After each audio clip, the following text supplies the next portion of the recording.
Done है। Please sir. तो इस सेशन को मैं शुरू करता हूं। एक बहुत इंपॉर्टेंट एक बात जो हमको समझनी होगी इस सेशन को आगे बढ़ाने से पहले, हमारा जो भी एजुकेशन सिस्टम है या जो भी बचपन से आज तक हमारी कंडीशनिंग हुई है, वो पूरा फोकस सिर्फ एक ही चीज के ऊपर है, वो है कि पैसा कमाओ। सब एग्री करते हैं इस बात से? तो पैसा कमाने पे तो सबका फोकस है, लेकिन कुछ ऐसा है जो इससे बहुत इंपॉर्टेंट है, उस पर किसी का फोकस नहीं है। पैसा कमाने से भी ज्यादा जो इंपॉर्टेंट है वो है कि आपने कितना पैसा बचाया। इंपॉर्टेंट है या नहीं है लॉन्ग टर्म में? सपोजिंगली आपने 50,000 रुपए महीने का कमा तो लिया, लेकिन आपके खर्चे हैं 55,000 रुपए के, क्या करोगे? तो कितना आपने कमाया उससे ज्यादा इंपॉर्टेंट है आपने कितना बचाया। कितना बचाया इससे भी ज्यादा इंपॉर्टेंट है कि जो बचाया उसको किस तरीके से इन्वेस्ट किया। ये कितने लोग समझ पा रहे हैं इस बात को? बट ये हमको कहीं नहीं सिखाया जाता है। स्कूल्स में, कॉलेजेस में, घर पे भी इसकी इतनी बात नहीं होती है कि पैसे को इन्वेस्ट कैसे करना है, स्मार्टली कैसे इन्वेस्ट करना है। क्योंकि अगर आपको स्मार्टली इन्वेस्ट करना आता है और आप मान लो महीने का, मैं बहुत बड़ी बात नहीं करता, 2-3 हज़ार रुपए भी इन्वेस्ट करते रहते हो अभी से, इस एज ग्रुप से, which is around 25 years 30 years, तो आने वाले 20 साल बाद, 30 साल बाद पता है आपके अकाउंट में कितना पैसा हो सकता है अगर स्मार्टली इन्वेस्ट करते हो तो? करोड़ों रुपए हो सकते हैं। तो this topic today is extremely important, चाहे आप मेल हो चाहे फीमेल हो। और जरूरी नहीं है ये उन्हीं लोगों के लिए है जिनकी एज ग्रुप 25 साल है, 30 साल है, 35 साल है, क्योंकि इन बातों को सीखना एक्चुअल में जरूरी है at as young of age as possible. यानी अगर आपकी एज 18-19 साल, 20 साल भी है, जो लोग कैमरे पे देख रहे हैं उनको मैं बोलता हूँ, जो वीडियो में देख रहे हैं, कि अगर आपकी एज 18-19 साल है, 20 साल है, तब भी आपके लिए सेशन बहुत इंपॉर्टेंट है, इनफैक्ट ज्यादा इंपॉर्टेंट है। और मेरे को आइडिया कहाँ से आया ये सेशन करने का? मेरे एक फ्रेंड है, मेरी वैसे उनसे बातचीत हो रही, उन्होंने मेरे से पूछा कि यार मेरे पास में कुछ फंड पड़ा हुआ है, मुझे क्या करना चाहिए, उसको कहाँ इन्वेस्ट करना चाहिए? कुछ आइडियाज हैं आपके पास? नहीं, उन्होंने मुझसे पूछा, आप क्यों बीच में टांग अड़ा रहे हैं? सीधा ही म्यूचुअल फंड। तो उन्होंने मेरे से पूछा, तो मैंने ये नहीं कहा जो इन्होंने कहा, मैंने सबसे पहले उनसे ये पूछा, मैंने कहा आपने क्या किया हुआ इस पैसे का और कितना पैसा आपने जोड़ा हुआ है? तो उन्होंने बताया मेरे अकाउंट में अराउंड 4-5 लाख रुपए पड़ा हुआ है। मैंने कहा अकाउंट में मतलब? कहते savings account. And it's a huge blunder. और आप में से भी बहुत सारे लोगों के अकाउंट में पैसा पड़ा हुआ, कितने ऐसे हैं यहां पर? सेविंग अकाउंट में इंटरेस्ट कितना है पता है? 3%, 3.5%। इन्फ्लेशन कितनी है? इन्फ्लेशन पता है ना हम सबको क्या है? मान लो आज हम पेट्रोल खरीदते हैं, कितने का है पेट्रोल? कितने रुपए लीटर है? 73। ये आज से 20 साल पहले कितने का था? 20-25 रुपए का। तो 25 रुपए से बढ़ करके आज कहां हो गया है? 73 पे पहुंच गया, तो ऑलमोस्ट 3 गुना बढ़ गया है।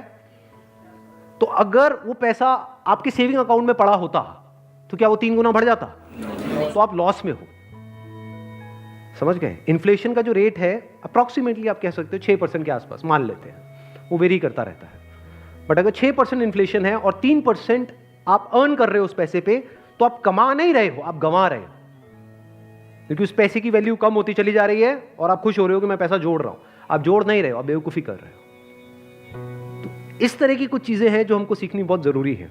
और जैसे मैंने उनको ये बात बोली तो it was a surprise for him. मैंने कहा ये पैसा सेविंग्स में क्यों पड़ा है, इसकी एफडी क्यों नहीं कराई?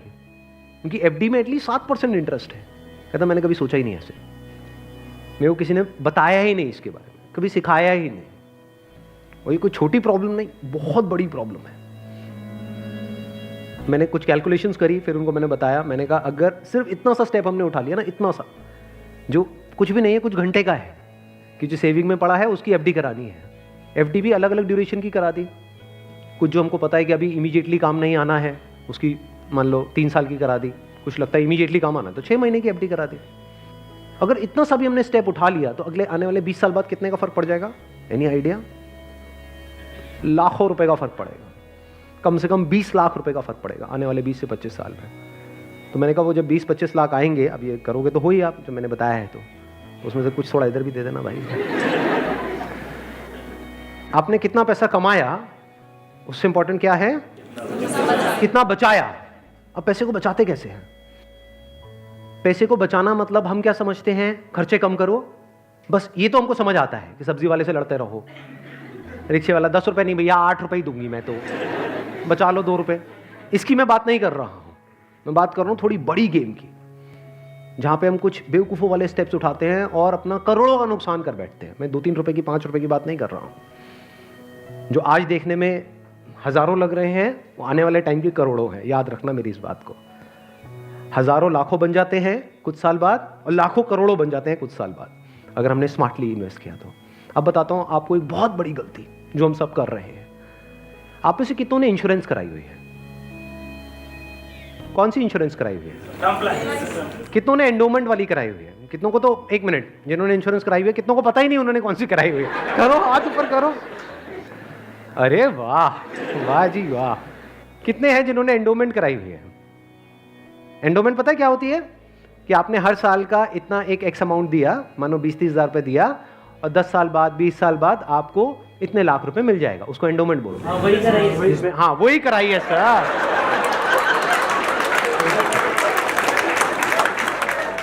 ये क्या सर एंडोमेंट पेंडोमेंट बोलते हैं? सीधी बात करो ना।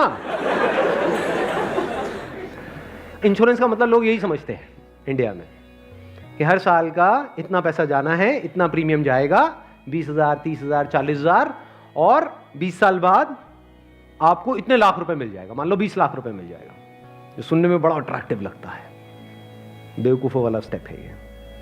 कितनों ने टर्म इंश्योरेंस कराई हुई है? हार्डली 3 या 4 या 5 लोग। कमाल जी कमाल।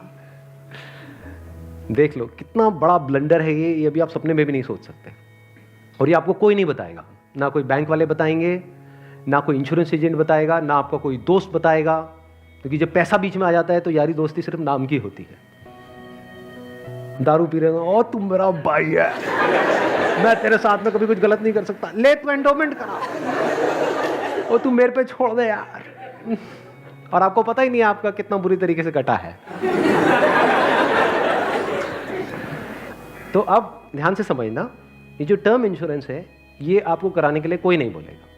क्यों? क्योंकि इसमें जो इंश्योरेंस एजेंट है उसको पैसा ना के बराबर मिलेगा। जो एंडोमेंट प्लान्स होते हैं, जो यूलिप्स होते हैं, उसमें उनको अच्छा खासा कमीशन मिलता है, कुछ केसेस में 30% तक भी मिलता है। अगर आपने मानो 20,000 की इंश्योरेंस कराई तो 30% कट गया आपका। आपका कट नहीं गया है, पैसा आपका कट गया है। 6,000 रुपये गया। अगर 6,000 रुपये वैसे कहीं पे खो जाते हैं या नहीं मिलते हैं या कोई लेकर के आपसे भाग जाता है, कितने दिन तक टेंशन रहती है? मजे की बात क्या है, आपको पता ही नहीं है कि आपके साथ क्या हुआ है। ये जो टर्म इंश्योरेंस होती है इसमें ना के बराबर कटता है। इसमें बस एक पॉइंट होता है जिसको सुनते ही आप लोगों को झटका लगेगा, जिनका कन्वेंशनल माइंडसेट है। टर्म इंश्योरेंस क्या होती है कि आप इतना पैसा देते रहो, मानो आपने 10 साल दिया, 20 साल दिया, 30 साल दिया, 30 साल बाद आपको 1 रुपए भी वापस नहीं आएगा। ओ सर, ये क्या सर, वापस नहीं आएगा तो फायदा क्या है? इंश्योरेंस किस लिए होती है? किस लिए होती है? कि कल को आपको कुछ हो जाए। ये बेसिक सी बातें बता रहा हूं आपको, ये नहीं पता है लोगों को। अभी देख लो कितनों ने हाथ उठाया था। बेसिक सी बात समझो, इंश्योरेंस का जो मतलब होता है वो होता है कि अगर आपको कुछ हो गया तो आपकी फैमिली को इतना पैसा मिल जाए कि उनको टेंशन ना हो। मान लो आप अर्निंग मेंबर हो फैमिली में, आप महीने का मान लो 30,000 कमा रहे हो, 40,000 कमा रहे हो, तो इंश्योरेंस का मतलब क्या है कि अगर आपको कुछ हो जाए तो आपकी फैमिली को इतना पैसा मिलना चाहिए कि उनके पास 40-50 हज़ार रुपये आता रहे। ये जो पॉलिसीज होती हैं, एंडोमेंट, यूलिप और ये सब जितनी भी होती हैं, इसमें कवर बहुत कम होता है। कवर का मतलब समझते हैं हम? कवर मतलब लाइफ कवर, जितने की कवरेज हुई है। कि अगर आप मानो 50,000 का प्रीमियम दोगे तो आपको कवरेज मिलेगी, अलग अलग प्लान में अलग अलग होती है, मान लो 10 से 20 लाख रुपए की। मान लो अगर आपको 20 लाख रुपए मिल भी गया आपकी फैमिली को आपके जाने के बाद में, अगर आप साल का 50,000 दे रहे हो तो इसका मतलब अच्छा खासा कमा रहे हो, मान लो लाख रुपए महीने का कमा रहे हो, तो क्या उस 20 लाख रुपए में आपकी सारी जो भी फैमिली की प्रॉब्लम्स है वो सारी सॉल्व हो जाएगी? तो करा क्यों रहे हो ऐसी इंश्योरेंस? बस लालच, कितने साल बाद इतना पैसा मिलेगा? 20 लाख को अगर आपकी फैमिली आपके जाने के बाद में बैंक में रखती है, वहां से कितना इंटरेस्ट आएगा? मान लो 7% भी आ जाता है, 7% कितना होता है? 1,40,000, 20 लाख पे महीने का कितना हुआ? 12,000 रुपये महीना। चलो 1 लाख भी हटा देते हैं। अगर आपकी सैलरी 50,000 थी तो क्या 12,000 रुपये महीना बहुत है आपके लिए, आपकी वाइफ के लिए, आपके बच्चों के लिए, आपके मदर फादर के लिए, सबके लिए बहुत है? तो फिर ऐसी इंश्योरेंस हम क्यों कराते हैं? क्योंकि हम इन चीजों में कभी दिमाग ही नहीं लगाते हैं। कोई और हमारे लिए दिमाग लगा रहा होता है, कोई एजेंट या फिर बैंक वाले फोर्स कर रहे होते हैं। आजकल ये नया ट्रेंड चल गया है कि आपके बैंक अकाउंट में थोड़ा सा भी पैसा पड़ा होगा तो बैंक से फोन आ जाएगा। हो रहा है ऐसा है? नहीं हो रहा है कि क्यों रखा हुआ है, ये करा लो ना, वो करा लो ना। अब वो क्या करवाने को बोलेंगे आपको, जिसमें आपका फायदा है, जिसमें उनका फायदा है। इस बेसिक सी चीज को समझ लो। तो टर्म इंश्योरेंस के लिए आपको कोई नहीं बोलने वाला। उल्टा अगर आप बोलोगे तो वो लोग मना ही करेंगे, आपको कहेंगे इसमें मिलना तो है नहीं, फायदा क्या है। अब टर्म इंश्योरेंस का फायदा समझो। यहां पे आपने एंडोमेंट में, यूलिप में कितना दिया? 50,000 साल का, और मिला कितना? कवर कितने का है? 20 लाख का मैक्सिमम। कई कई केसेस ऐसे भी हैं जहां पे 50,000 आपने दिया और 10 लाख का कवर है, और 10 लाख रुपए कुछ भी नहीं है अगर कुछ आपको हो जाता है तो। अब वहां पर क्या है? 10,000 रुपए आप देते हो साल का, और कवर कितना है? 1 crore. 1 crore approximately, depends upon the age. But 1 crore का आपको कवर मिला। 10,000 रुपए आपने साल का दिया, 1 करोड़ अगर उन्होंने बैंक में भी रखा तो कितना आया? 7 लाख रुपए साल का आया। महीने का कितना हुआ? अराउंड 60,000। बहुत है। अगर आप 50,000 रुपए कमा रहे हो, बल्कि 10,000 ज्यादा दे दिए। अगर आप मैं वही बोलने ही वाला था कि अगर आप जरूरत से ज्यादा लड़ते हो घर में तो आपके घर वाले खुश होंगे। चलो एक काम तो अच्छा किया जिंदगी में। तो अगर आपका बजट 50,000 का है इंश्योरेंस कराने का, तो 10,000 आपने कराई टर्म इंश्योरेंस, बिना ये सोचे कि मेरे को वापस कितना मिलेगा, क्योंकि वापस मिलने के लिए इंश्योरेंस नहीं है। इंश्योरेंस है लाइफ कवरेज के लिए। टर्म इंश्योरेंस मतलब क्या? कि आप उतना ही पैसा दे रहे हो जितने का आपको लाइफ कवर चाहिए। सिंपल। मान लो आप लाख रुपए महीने का कमा रहे हो, तो आपको कितने की पॉलिसी चाहिए? 2 करोड़। 2 करोड़ की। 2 करोड़ के लिए कितने का प्रीमियम जाएगा साल का? 20,000 रुपए। बस, इससे ऊपर 1 रुपए भी देना इलॉजिकल है। इसको बोलते हैं पैसे को बचाना। और वैसे अगर आपको 2 करोड़ की कवर चाहिए एंडोमेंट पॉलिसी में, तो कितने का प्रीमियम देना पड़ेगा साल का? 10 से 20 लाख रुपए साल का आपको प्रीमियम देना पड़ेगा। मतलब जितना कमा रहे हो उससे ज्यादा देना पड़ेगा। समझ गए क्या हो रहा है? जो कमा रहे हो वो सारा इंश्योरेंस में ही जाएगा, तब जाकर के एक ढंग का कवर मिलेगा आपको। जब मैंने भी अपने घर में बात करी टर्म इंश्योरेंस कराने की अपनी, तो उन्होंने सबसे पहली चीज यही पूछी, मेरे जो फादर है, कि ठीक है ये तो समझ आता है कि इतना पैसा जा रहा है, 20 साल बाद कितना मिलेगा? मैं कुछ नहीं मिलेगा। मैं कहा हाँ अगर कुछ हो गया तो मिलेगा। कहता अरे नहीं नहीं बेटा ये क्या बात कर रहे हो? मैं कहा इसीलिए होती है इंश्योरेंस पॉलिसी, मिलेगा। इस तरह से आप ज्यादा से ज्यादा कवर ले सकते हैं। Health insurance sir? Health insurance is must.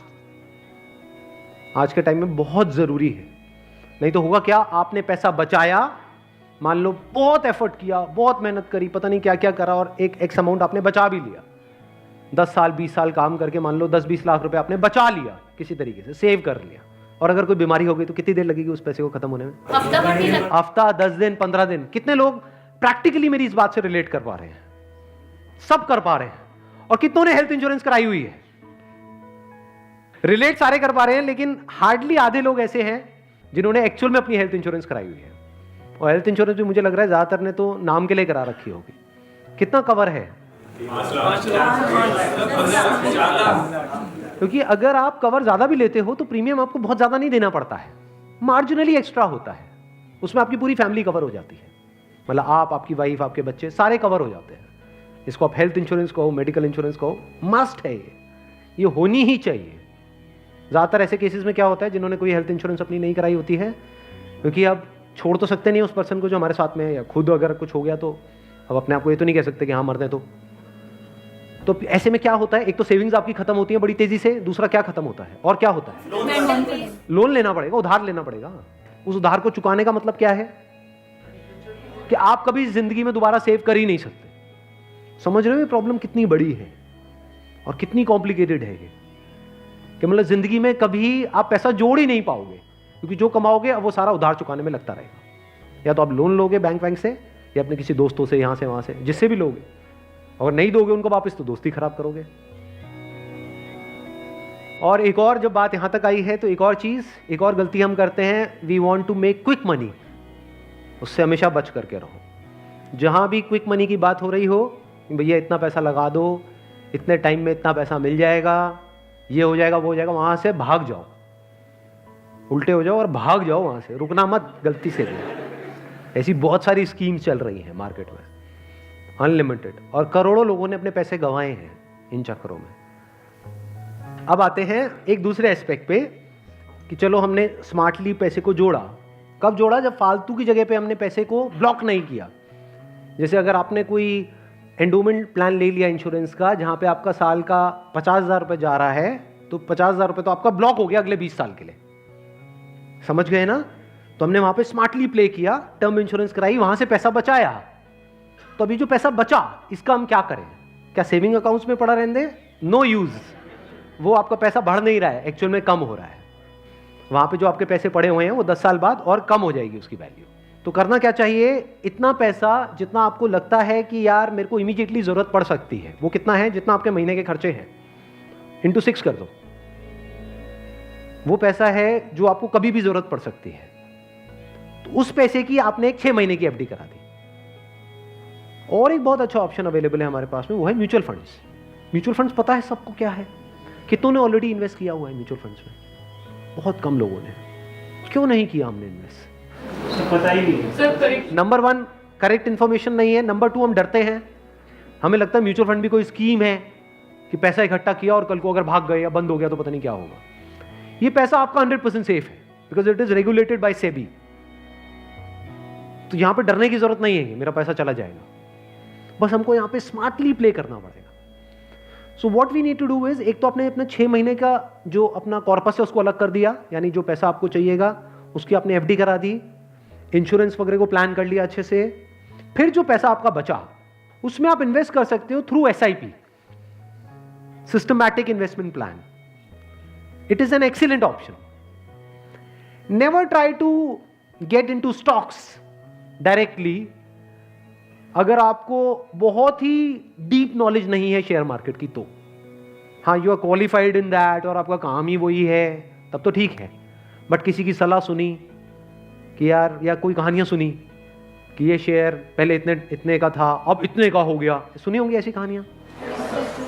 Never invest in stocks directly, क्योंकि कुछ नहीं पता कि वो कंपनी का क्या होने वाला है। हो सकता है आपका 100 रुपये आपने पूरा जो भी आपने जोड़ा या 1 लाख रुपए आपने जोड़ा और किसी की एडवाइस पे आपने उठा करके लगा दिया, वो 1 लाख रुपए 10,000 भी रह सकता है कुछ टाइम के अंदर अंदर, पता भी नहीं लगेगा। कहते हैं ना, never put all your eggs in the same basket, in one basket. तो अब करें क्या? क्योंकि अब प्रॉब्लम क्या है, इन्फ्लेशन अगर है 6% का और एफडी में आपको मिल रहा है 7%, तो अल्टीमेटली आप कितना कमा रहे हो? 1%। 1% से क्या होगा? करोड़पति बन जाओगे? इम्पॉसिबल। तो आप क्या कर सकते हो, अपना आधा पैसा सेफ जगह पर रखो। सेफ जगह क्या है? एफडी हो गया। एफडी में भी एक और चीज है जो बहुत लोगों को नहीं पता है। वो क्या है कि ऐसे, एक तो है बैंक में आप एफडी कराते हो, एक है कुछ कंपनीज है जो क्रिसिल से या इकरा से, ऐसे ये कुछ ऑर्गेनाइजेशंस हैं, वहां से AAA रेटेड है। AAA रेटेड का मतलब होता है highly secure, as secure as a bank. वहां पर अगर आप एफडी कराते हो तो आपको 9% तक का इंटरेस्ट मिल जाता है। ये जो सुनने में लगता है ना 7% और 9%, ये अभी छोटा लगता है, लेकिन आने वाले 20 साल बाद इसकी कितनी बड़ी अमाउंट होती है अगर आप कंपाउंडिंग को बीच में ले आओ, that you can't even think in the wildest of your dreams. Compounding कितने लोगों को पता है? बहुत कम को। देखो, कंपाउंडिंग मतलब होता है जो हमको इंटरेस्ट मिलता है हमारे पैसे पे, जहां भी हम इन्वेस्ट करते हैं उस इंटरेस्ट पे भी तो इंटरेस्ट मिलता है ना। मान लो आपने 100 रुपए इन्वेस्ट किया, 1 साल बाद 20% की रिटर्न आई, तो अगले साल 120 पे 20% मिलेगा। कितना हो गया? 144। उसके अगले साल 144 पे 20% मिलेगा, 100 पे नहीं मिलेगा। और जब इसको आप इस तरीके से देखते चले जाओगे तो ये फिगर देखने में छोटी लगेगी, शुरू छोटे से होएगी, शुरू होएगी 2-3 हजार 5 हजार से, ये करोड़ों में पहुंचने में देर नहीं लगेगी। मतलब हर महीने का मैं कंजर्वेटिव भी पकड़ता हूं, अगर 2-3 हजार रुपए भी हम सेव करते हैं, उसको स्मार्टली इन्वेस्ट करते हैं, इतना सा सीख जाते हैं, तो बहुत बड़ा डिफरेंस आ जाएगा हमारी लाइफ में आने वाले कुछ साल बाद। Huge difference. तो आपको दिमाग ये लगाना है कि लॉन्ग टर्म में बेस्ट पॉसिबल ऑप्शंस क्या क्या अवेलेबल है। जैसे आप में से कितने हैं जो मैरिड हैं और जिनकी कोई डॉटर है? तो एक गवर्नमेंट की तरफ से एक स्कीम है सुकन्या योजना करके, सुना है इसके बारे में? That is an excellent investment option. Government की तरफ से सब्सिडाइज्ड है वो, तो वहां पे आप एक्सपेक्ट कर सकते हो 9% की रिटर्न जो गवर्नमेंट की तरफ से मिल रही है आपको, और हर साल का आपके ऊपर है आपको कितना इन्वेस्ट करना है। हाईएस्ट लिमिट 1.5 लाख की है, बट आपके ऊपर है। किसी साल में आपने 10,000 कर दिया, कभी 20,000 कर दिया, ऐसे आप करते रहे over a period of next 15-20 years, उसके बाद में एक बहुत बड़ा कॉर्पस उसको मिलेगा अपने एजुकेशन के लिए या किसी भी चीज के लिए, फ्यूचर के लिए। इसको बोलते हैं स्मार्ट इन्वेस्टमेंट। पैसे से पैसा कैसे कमाना है, ये एक बहुत बड़ी आर्ट है, क्योंकि ये जिसको आती है और अगर उसकी कमाई कम भी है तब भी वो आने वाले 20-30 साल बाद बिल्कुल ऐसा है जैसे कछुआ और खरगोश की कहानी। इमीडिएटली नहीं, मान लो कोई बंदा है 50,000 रुपए कमा रहा है लेकिन वो स्मार्टली इन्वेस्ट कर रहा है। दूसरी तरफ से कोई बंदा है जो 1 लाख रुपए महीने का कमा रहा है, लेकिन ना तो ढंग से पैसा बचा रहा है ना समझदारी से इन्वेस्ट कर रहा है। तो आने वाले 20-30 साल बाद ये जो 50,000 वाला है ये उससे बहुत आगे होगा, ये करोड़ों में होगा, और उस बंदे के हाथ में कुछ भी नहीं होगा। वो हो सकता है डेट में होगा, मतलब उसके ऊपर कर्जा होगा, और ये बंदा ऐसा होगा जो कर्जा देने लायक पोजीशन में होगा। ऐसा भी हो सकता है, ये अगर हम बेसिक से फंडों को समझते चले जाएं तो अब ध्यान से समझना। अब यहां पर हम कहां तक पहुंच गए थे? SIP is an excellent option. SIP का मतलब होता है कि आपने अपना एक अमाउंट फिक्स कर लिया, हर महीने का इतना अमाउंट तो एसआईपी में देना ही देना है म्यूचुअल फंड में। अब म्यूचुअल फंड कैसे चूज करें? हजारों म्यूचुअल फंड है। लार्ज कैप इक्विटी फंड को पकड़ो, वो भी कुछ वेबसाइट्स है जैसे मनी कंट्रोल है, वैल्यू रिसर्च है, वहां पर जाकर के देखो उन फंड्स की रेटिंग कम से कम 4 से 5 स्टार होनी चाहिए। कोई ऐसा फंड है उसकी 1 या 2 स्टार की रेटिंग है, मत करो उसमें, बल्कि ऐसा फंड होना चाहिए जो हर वेबसाइट पे 4 या 5 स्टार की रेटिंग हो। अब आपने क्या किया कि हर महीने का अपना एक अमाउंट फिक्स कर लिया, दैट कुड बी एनीथिंग, 1,000 रुपए, 2,000 रुपए, 3,000 रुपए, 4,000, 5,000, what ever that amount is. SIP के थ्रू ऑटोमेटिकली इतना अमाउंट आपके अकाउंट से डेबिट होता चला जाएगा over a period of next 10 years, 20 years, 30 years. अभी स्मार्ट इन्वेस्टमेंट क्यों है? एक तरफ से मैं इंश्योरेंस के लिए मना कर रहा था, इसके लिए स्मार्ट क्यों है? क्योंकि यहां पे आपका पैसा नहीं कट रहा है, जो पैसा आप लगा रहे हो पूरा का पूरा इन्वेस्ट हो रहा है। इसमें भी 2 ऑप्शन है, एक आप ब्रोकर के थ्रू जा सकते हो, एक है डायरेक्ट जा सकते हो। तो वहां पे आपका 1% और बच जाएगा। मान लो टोटल 1.5% कटना था हर साल का, तो अब कितना कटेगा? सिर्फ आधा %। अभी 1% सुनने में छोटा लगता है, but over a period of 20-30 years ये लाखों रुपए का होता है। मतलब डिसीजन लेने में कुछ मिनट्स लगते हैं इन बातों को समझने में, लेकिन आने वाले टाइम में यही फर्क होगा कि आपके अकाउंट में लाखों है, करोड़ों है, क्या है। अच्छा, म्यूचुअल फंड क्यों और स्टॉक्स क्यों नहीं? क्योंकि स्टॉक्स में आप 1 या 2 या 4 में इन्वेस्ट कर रहे हो, म्यूचुअल फंड जो है वो डिवाइड कर देते हैं। वो मान लो 50 में उन्होंने इन्वेस्ट कर दिया, तो अब अगर उसमें से एक कंपनी बंद भी हो गई तब भी प्रोपोर्शनेटली जो आपने इन्वेस्टमेंट करी है उसमें उसका परसेंटेज क्या था? मान लो 2%, तो आपको 100 रुपए 98 रह गया, बस इतना ही हुआ। अब मार्केट में सबसे बड़ा डर लोगों को यह होता है जो म्यूचुअल फंड में नहीं इन्वेस्ट करते हैं कि कल को नीचे आ गया तो क्या होगा, क्योंकि नीचे आने की कोई लिमिट नहीं है। एफडी में यह है कि नीचे नहीं आएगा, इंटरेस्ट कम हो सकता है, नीचे नहीं आएगा। तो म्यूचुअल फंड में लोग नीचे आने के नाम से डरते हैं, ऊपर जाने में कोई डर नहीं है। अगर गारंटी मिल जाए कि भैया साल का इतना % तो आना ही आना है और आता ही रहेगा जिंदगी भर, तो कोई डर ही नहीं है, फिर तो सारे लगा देंगे। बट कोई गारंटी नहीं है ना, और नीचे भी जा सकता है। तो अगर कुछ ऐसा हो जाए कि अगर म्यूचुअल फंड नीचे भी जाए तब भी आपका फायदा हो जाए, तो प्रॉब्लम सॉल्व हो गई ना। ये मेरी अपनी स्ट्रैटेजी है, ये कोई किसी बुक में नहीं है या कोई थ्योरी नहीं है, ये मेरी अपनी स्ट्रैटेजी है, वो मैं आप लोगों के साथ में शेयर कर रहा हूँ। आपको क्या करना है? मोटा मोटा स्टॉक मार्केट को ट्रैक करना है, हफ्ते में एक दिन देख लो कि अभी कितने पे चल रहा है। मान लो एक पीक है, पीक अभी मान लो 40,000 है, अभी मार्केट चल रहा है अराउंड कितना? 37 के अराउंड चल रहा है। तो मेरी स्ट्रैटेजी क्या है? जैसे ही मार्केट 20% से नीचे गिर जाए, कि मार्केट की ये पीक है, मान लो 40,000 है, अब मार्केट 30,000 पे आ गया है, तो आपने क्या किया? पहले इन्वेस्ट किया हुआ था एसआईपी में, लार्ज कैप्स में, आप इमीडिएटली जैसे ही मार्केट 30 पे आई आप स्विच कर गए मिड कैप में, not even in small cap, mid cap. अब ऐसा क्यों किया? क्योंकि जब मार्केट 20% टूटेगा, सेंसेक्स का मतलब लार्ज कैप्स जो बड़ी कंपनीज हैं, जब मार्केट 20% टूटेगा यानी बड़ी कंपनीज के जो शेयर्स हैं वो 20% से टूटेंगे, तो जो छोटी कंपनीज हैं उनके शेयर्स 50 से 60%, 70% तक टूट जाएंगे। तो जब वो 60% टूटा तो 100 की चीज आपको कितने में मिल गई? 50 में या 40 में। तो जब मार्केट नीचे भी गया तो आपका फायदा हो रहा है। ये स्ट्रैटेजी समझ आ गई? वापस से जैसे ही मार्केट जो भी लास्ट उसकी पीक थी, मान लो 40,000, उससे 20% ऊपर गया तो मिड कैप से आप स्विच कर गए वापस से लार्ज कैप में। ये स्ट्रैटेजी जो है ये मैंने सीखी है वॉरेन बफे से। उनका जो बेसिक सा फंडा है, मतलब अगर एक लाइन के अंदर बोला जाए, वो क्या है कि जब मार्केट बहुत ज्यादा ग्रीडी हो तो डरो, और जब मार्केट डरा हुआ है तो ग्रीडी हो जाओ। बेसिक सा फंडा है।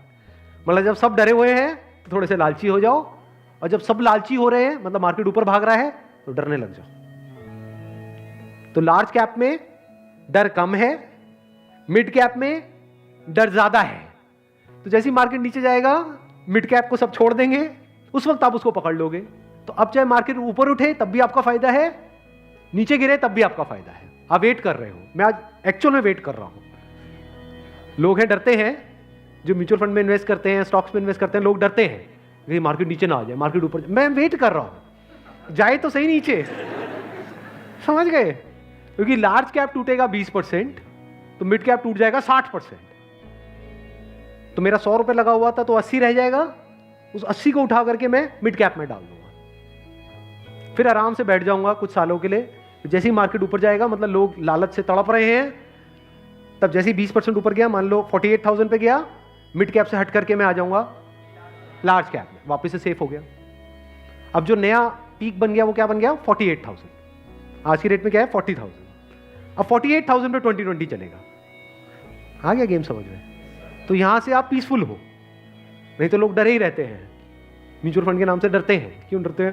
अरे कम हो रहा है, कम हो रहा है, कम हो रहा है। कम हो रहा है तो बढ़िया है, तब भी आपका फायदा है, और बढ़ रहा है तो फायदा है ही है।